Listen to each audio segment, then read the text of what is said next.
денеска сме овдека да го одбележиме практично 117 годишнината од херојската смрт на македонскиот деец Гоце Делчев, човекот кој што обединуваше, човекот кој што загина за независна и суверена македонска држава, човекот кој што практично и Македонија и човекот врз основа на кого се темели современата македонска држава. Гоце Делчев беше човек кој што обединуваше, кој што имаше визија. Гоце Делчев беше и ќе остане македонецот врз основа на кој ние ќе се сеќаваме на минатото, а врз основа на тоа минато ќе ја градиме и иднината. Ќе го продолжиме неговото дело да обединуваме, а не да разединуваме. Она кое што сакам денеска од овде како порака да го упатам е тоа дека Гоце Делчев е столбот на современата македонска држава и Гоце Делчев е Македонија. И Гоце Делчев не треба да биде предмет за било какви преговори и разговори. Ке се обидам да ги игнорирам провокациите кои што доаѓаат, за жал сега и кои што се поистоветуваат во предизборието. Ние не сме како некои наши соседи и минјата на нашите дејци кои што крвареле и животот го положиле за оваа држава да ги злоупотребуваме во предизборна кампања. Напротив, ние се гордееме, сме горди македонци што сме имале таков юнак во нашата историја, а врз основа на таа историја ќе ја градиме иднината. Тие кои што се закопани во минатото, нека останат таму во минатото на делби и поделби. Ние сме тука да шириме енергија која што ќе обединува не само во Македонија, туку и пошироко, ќе ги обединува сите балкански народи. Ви благодарам и слава. Ако имате прашање, повелете, ви стојам на располагање. Власта веќе не крие дека планира брзи избори. Какви ќе бидат чекорите на ВМРО ДПМН? Се споменува и иницијатива пред Уставниот суд за враќање на пратениците во собранието. Дали ќе се вратите во собранието со пратеничката група и како ги коментирате најавите на Пајна Заев ево од утрово дека нема проблем да има избори веднаш кога ќе заврши vanredната состојба и криза, процесот да почне? Најпрвен, дозволете ми да ви одговорам, задоволен сум што конечно и Зоран Заев признава дека не сме сите исти. Има политичари кои што власта не им е приоритет, туку приоритет им е здравјето на граѓаните. И има политичари кои што сакаат да го ублажат поразот на следните парламентарни избори кога и да се случат, и со тоа не водат сметка за здравјето на граѓаните, за економијата и сето онаа криза која што владее во држава, која што е резултат на вирусот COVID-19, кој што за жал се случи кај нас. Не останавме и ние надвор од она што се случуваше во светот. Јас во неколку наврати во минатото кажав, еве ќе го повторам тоа и денеска, дека во првите 3 приоритета на ВМРО ДПМН не се избори. Прв приоритет е како конечно оваа пандемија да остане позади нас целосно. Втор приоритет е да ја застанеме на нозе економијата, бидејќи економијата живот значи. И третата работа е да ја повратиме самодовербата помеѓу македонските граѓани. Бидејќи таа е изгубена, сето ова влијаеше врз самото чувство кај граѓаните и тоа е оној наш приоритет кој што сакаме да го повратиме. Сите знаеме и вие и сите ние знаеме дека ВМРО ДПМН ќе победи кога и да се случат тие избори. Но ниту јас сакам да бидам мандатар, ниту пак ВМРО сака да биде мандатар, истовремено да ги брои илјадниците заболени од вирусот и десетиците кои што за жал ќе ги изгубат своите животи. Избори ќе се случат тогаш кога ќе има услови за фер и демократски избори. ВМРО ДПМН ќе победи на тие избори, ВМРО ДПМН ќе формира влада која што ќе ги санира сите последици кои што се резултат на оваа пандемија која што завлада и за тоа не треба да се грижат граѓаните. Но сосема на крај еве ќе сумирам, јас сум навистина задоволен што конечно и самиот господин Заев потврди дека на македонската политичка сцена не се сите исти. И како сме различни. Има такви кои што фотелјата им е пред се, има такви кои што здравјето и животот на граѓаните се пред се. За иницијативата пред Уставниот суд, колку што имам јас информација, во минатото имаше понесена на таква слична иницијатива која што требаше да ја оценува уставноста на распуштање на пратениците, тогаш Уставниот суд ја отфрли како неоснована. Слична некоја таква иницијатива претпоставувам ќе се најде на дневен ред сега или воопшто нема да се најде на дневен ред во среда, да почекаме Уставниот суд да се произнесе и дури потоа ние како политичари ќе ја коментираме од наше гледиште одлуката која што ќе донесат уставните суди. Заев денеска рече дека кризата предизвика на COVID-19 не е единствената причина што ВМРО ДПМН не сака избори, туку е дека вие ќе изгубите на тоа бидејќи рейтингот не е насока, не е добар за вашата партија. Јас не би ги коментирал рейтинзите. Тоа што господинот Заев го чита како бројки во ред, претпоставувам и врз основа на тоа носи определени заклучоци. ВМРО ДПМН и јас лично сме убедени во убедлива победа на следните парламентарни избори, кога и да се случат. Така што еве, изјавата на господинот Зоран Заев ја сметам како негов момент на слабост, храбрење во рамките на раслената партија, во расленото партиско ткиво, но и тоа е легитимно да се бори да создаде некоја привидна артифицијална кохезија внатре во самата негова партија. Она што ние како ВМРО ДПМН можеме да го кажеме е дека и вие и сите ние знаеме дека кога и да се случат тие избори ВМРО ДПМН ќе победи. А господинот Зоран Заев нека ги коментира бројките, се сеќавате во минатото често пати коментираше бројки и за референдумот и за претседателските избори, но за жал бројките потоа во реалноста го демантира. Така ќе биде и овој пат, ќе доживее голем пораз. Но повторно ќе кажам, нити мене лично, нити на ВМРО ДПМН ни треба власт по цена на човечки животи. Прво да ги санираме последиците кои што се резултат на оваа пандемија и разумно е потоа додиме на избори каде што се да се ќе загуби. Како мислите да се продолжува воредната состојба ако нема избори?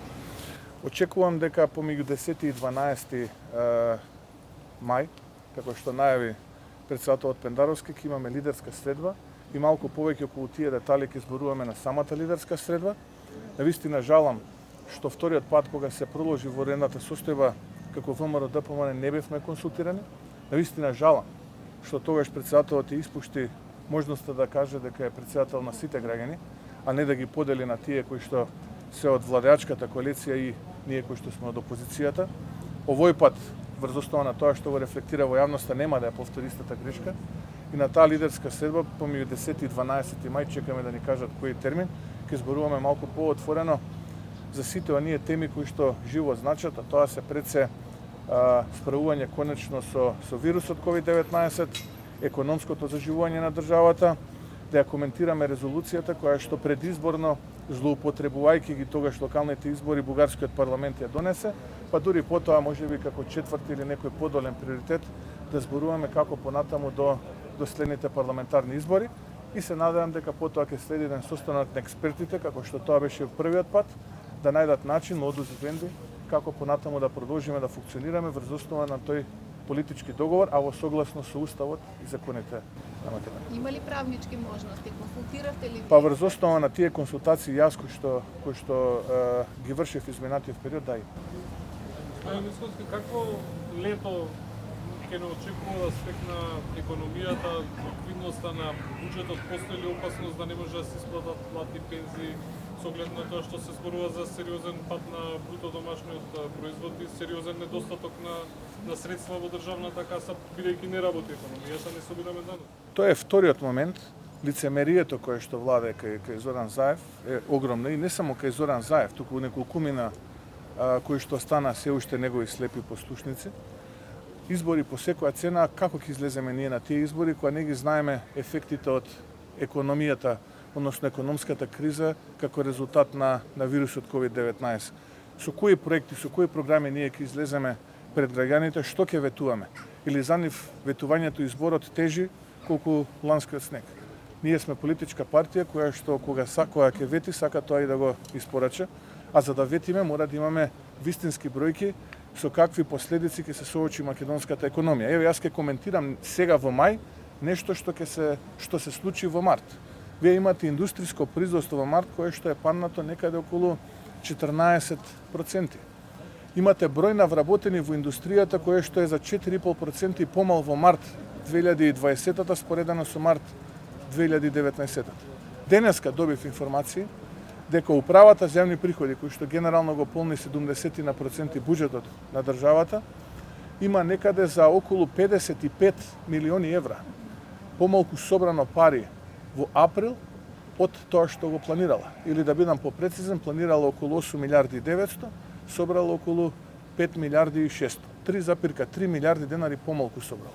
Или од почетокот на годината до денеска собрала за 105 милиони евра помалку. Планирале околу 51 31 се извинува милиарда, а собрале некаде околу 24,700. Врз основа на кои параметри ние ќе го планираме растот на Македонија, врз основа на кои параметри ние ќе планираме идните капитални инвестиции, поддршката за цивилниот сектор, поддршката за здравствените работници, поддршката за образовните работници, поддршката за администрацијата, поддршката за бизнисот, пензионерите, младите и останатите. Мора да имаме вистинска навигација. Ако ние сега во мај зборуваме за март, тогаш логично е во август да зборуваме за мај или за јуни. Затоа велам, мора да имаме принципи. Врз основа на принципи треба политички да функционираме. Не е прашањето дали ние на избори ќе излеземе со маска или ќе излеземе со ракавици. Прашањето е дали можеме некој човечки живот повеќе да спасиме ако тие избори се случат некој месец подоцна, и прашањето е кога ќе излеземе пред граѓаните, кога ќе ветуваме, што ќе ветуваме. Да знаеме дека тоа што ќе го ветиме и ќе го испорачаме.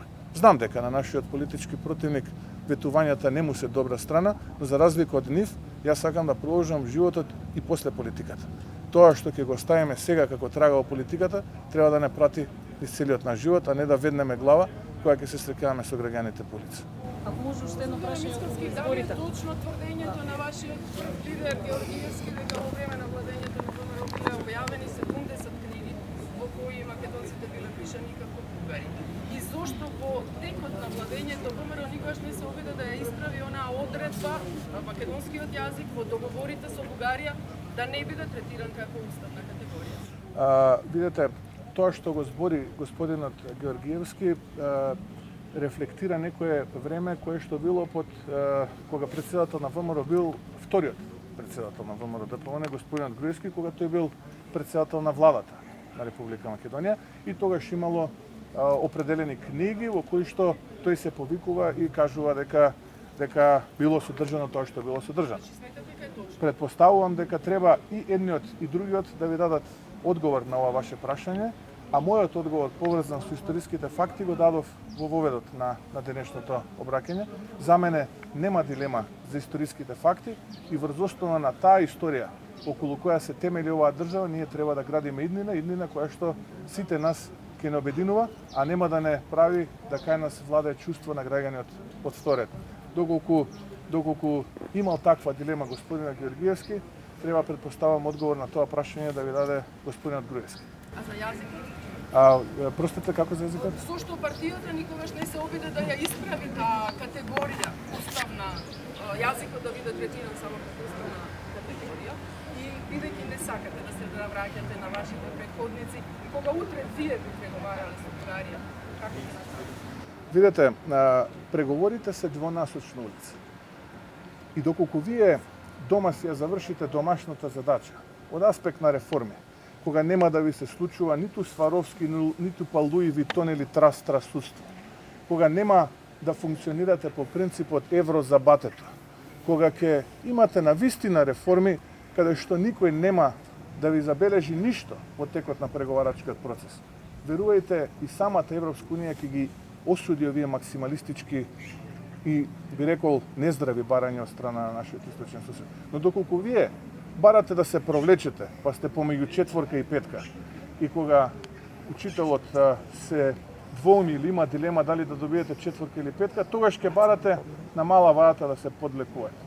Јас сум политичар и човек кој што сака домашната задача да се ја сработи 100%, за да немаме политичари кои што ќе импровизираат и кои што ќе не тераат да ја подведуваме кичмата и да се повлекуваме од нивните максималистички барања. Но истовремено мора да знаеме дека овие 3 години ги одбележа политичар кој што не само што не преговараше за македонските национални интереси, не само што не ги заштити македонските национални интереси, туку функционираше на 3 столба.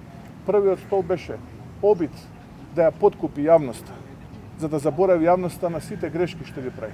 Втората работа е да го злоупотреби Луи Витон обвинителството и трасудството за закани, уцени и притисоци. И третата работа е грабеж. Доколку ние имаме политичари во оваа држава кои што нема да функционираат на овие 3 столба, туку ќе функционираат на квалитет, честност, честитост и работливост, тогаш верувајте, никој ќе не може да ни го спори она што природно ни припаѓа. Ние сме дел од оваа Европа и припаѓаме таму и по пат на култура, и по пат на цивилизација, и по пат на вредности. Затоа, ајде ние дома да се напишеме задачата, да се европеизираме, да ги нема овие принципи кои што ви кажав, па дури потоа да зборуваме како ние би преговарале. Најпрво домашната задача, па потоа надвор.